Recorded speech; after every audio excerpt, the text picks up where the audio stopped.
here's the problem. And all the rich people of Austria said, you shut your mouth, we're going to fucking kill you. And so that was when Freud shifted over to like all his theories that we know him for now. But he wrote initially on sexual trauma.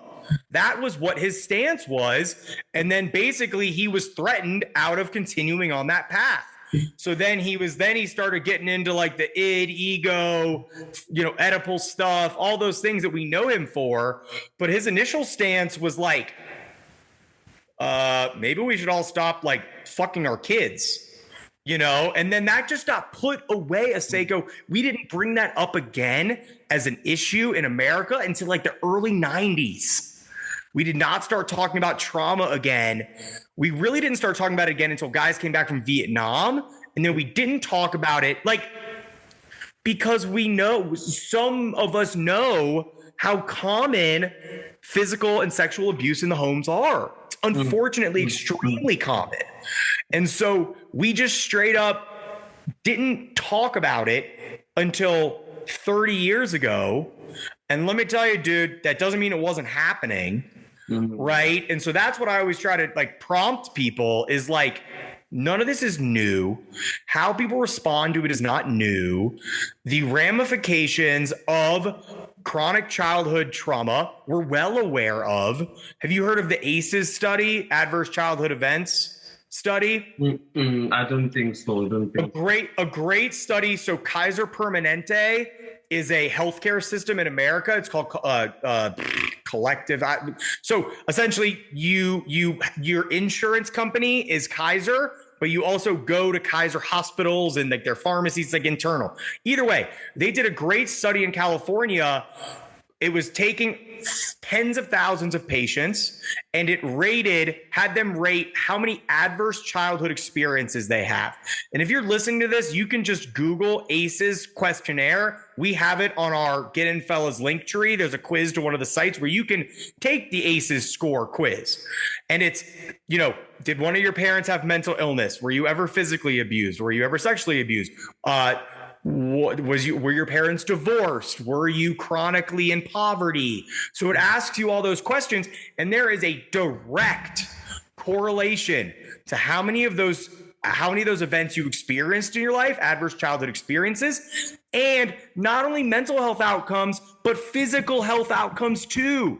Higher rates of cancer, higher rates of autoimmune diseases. This is not a secret anymore. There is nothing except hard science that says that the harder your life was growing up, the more physically and mentally unwell you're going to be. There is no question about it. Now, the question is, when is policy gonna catch up with the science?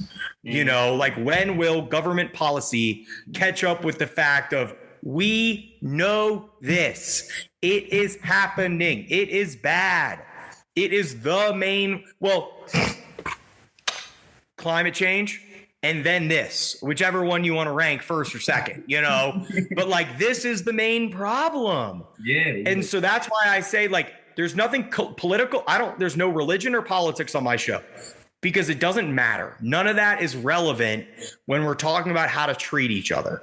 So it is relevant, obviously, but I try to remain nonpartisan in those issues because what am I pitching that should be all that controversial? I don't want people to hate themselves, and I don't want people to hate other people, and I don't want people to beat the shit out of each other and commit suicide. Seems pretty straightforward to me, but somehow it's controversial. Definitely. And also, I agree with you in a lot of things that you said. And also myself, when it came to politics, I came about in politics, whereas I realized that there's a need to talk about mental health. And again, when it comes to budgets, the most, I would say, field that is under budgeted is healthcare in general, with either physical health and the mental health. And it goes back. Yeah, I mean, we've punted at all the private companies now, right? And your healthcare, we're the only successful country on earth that links healthcare to your employer. So people can be pissed about socialized medicine commentary. No, it's not perfect in Canada, and it's not perfect in England, and it's not perfect in other westernized countries. But neither is staying at a job you fucking hate because you're not going to be able to afford your child's medication. Like, there's nothing good about that.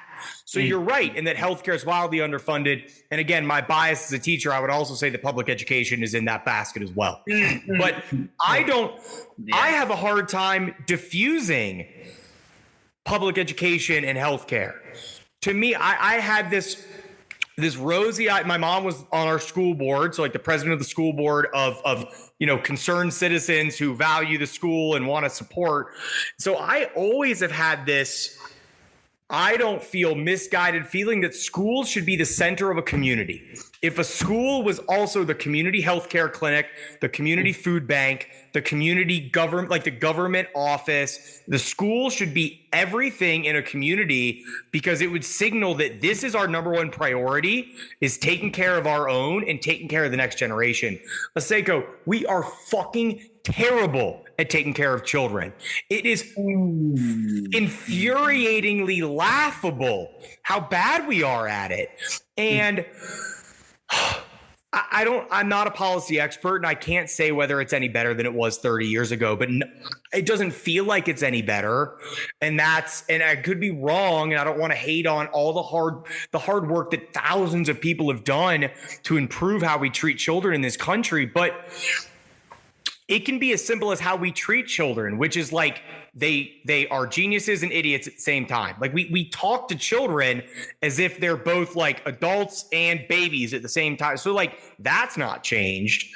So I just, this upcoming generation in America, ages 15 to 25, they really feel like they're left holding the bag for what the generations before them did, which is establish a lack of middle class that is startling, an economy that is going to fuck them, a climate and a planet that is not going to sustain the rest of their lives. So these kids are pissed, and they're sad, or they're angry, or they don't give a fuck, because why would they? They're left holding the bag for hundreds of years of bullshit. I can only speak to America, but I would imagine worldwide, right? And so I don't believe, people talk about this all the time. Why is our president 80 fucking years old? What does an 80-year-old care? And that would be for Biden or Trump. What does an 80-year-old, a good person, Aseko, hopefully you and I at age 80 care about the future. I can't speak to how I'm going to care. I'm probably just going to want to like fuck around and watch TV and eat good food. I don't know. I probably won't care about shit when I'm 80. Honestly, I hope I don't. And so like, that's what's so crazy to me is like, we're so wrapped up thinking about so much stupid bullshit. That's what I mean. It's a complex problem that I believe has a very simple answer. So I'm not in it. That's when I joked about running for office or doing advocacy. Like I'll do all that stuff. That's obviously what my path is going to take me towards. But it's mind-boggling in the meantime, because I have seen through my job the worst of this world. And I mean that.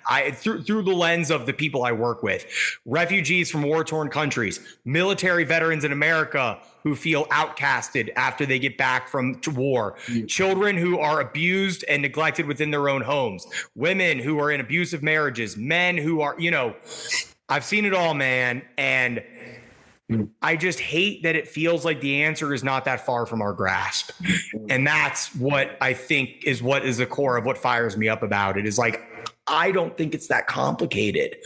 And so I again, but you're right in that, like, so it all comes back to self-advocacy, Aseko. Yeah, definitely. Because children cannot advocate for themselves. And the minute that they try to advocate for themselves, they get a fucking hand to the face. Literal or emotional or figurative or verbal. But like, I don't know. My parents were not physically abusive by any means, or they never hit us, yada, yada. But like, I'd imagine spanking, hitting with a belt, using your hand. Oh, I didn't leave a mark, so it's not abuse. I'm not talking about you punching your kid in the face. But if they talk back, I bet there's a physical punishment in 30% of American homes. I'm just guessing. There's probably that data out there. Maybe it's higher than that. And if not, it's intimidation of anger that comes at them. So we're taught at a very young age. That's why when you talked about bullying, it looks a lot of different ways, man, because you're not taught to self-advocate on the football team. You're not taught to self-advocate at school. Now, a lot of that is changing. It is changing. I don't want to say that, but traditionally, and in our youth, at least, of people in their 30s and in their 40s, it wasn't any different. And so we're still feeling the ramifications of, I find that when people that I work with, when I'm teaching people how to self-advocate, other people in their lives are threatened by that. They're intimidated by somebody starting to advocate for themselves. And then it makes the person who's doing that feel like they've done wrong. And it's like, no. Just because you set a boundary and the person across from you freaked out, that's got nothing to do with you. That is all on them. They can figure that shit out, is what I tell people. If you said no, no, I don't want. Yeah, sorry, go ahead. Sorry to cut you off. Actually, I'm wasting the time. And I just want to touch my final question, touch on something you said, and I just want to speak about self-advocacy, whereas in the perspective of parents and the schooling system, because there are parents definitely that, for example, my parents, actually my mother, isn't aware of mental health, doesn't know what mental health is, and in our generation, they never spoke about mental health. How do we make sure that the schooling system educates our parents, or how does the schooling system educate the children so that the children can educate their parents? That's that's a loaded question. I'm going to have a lot of thoughts on that. So that is exactly what I was alluding to, which is like, whose job is it to teach this stuff to people? I don't know. I have a misguided feeling that it is the government's job to help their citizens. Not everybody feels like that. I clearly believe that based on what you've told me. And so when I say the government, I do mean public education. Public education is an arm of the government. Public health care is an arm of the government. So I do believe that the government has a liability, it has the responsibility for its citizens, to teach its people these things. Now, dude, if you're asking public educators in this country, so I mean inner city public schools, to take on the task of teaching the parents the skills, and they are trying, dude. When I worked in schools, we did parent programming all the time. And it's like, it's hard, man. It's just hard. I mean, you're fighting the culture, you're fighting the environment, you're fighting the neighborhood, you're fighting the norms. So it's going to take an overhaul of these systems. Now, when I talk about building social emotional learning curricula in school, so that's the term, SEL, social emotional learning curriculum.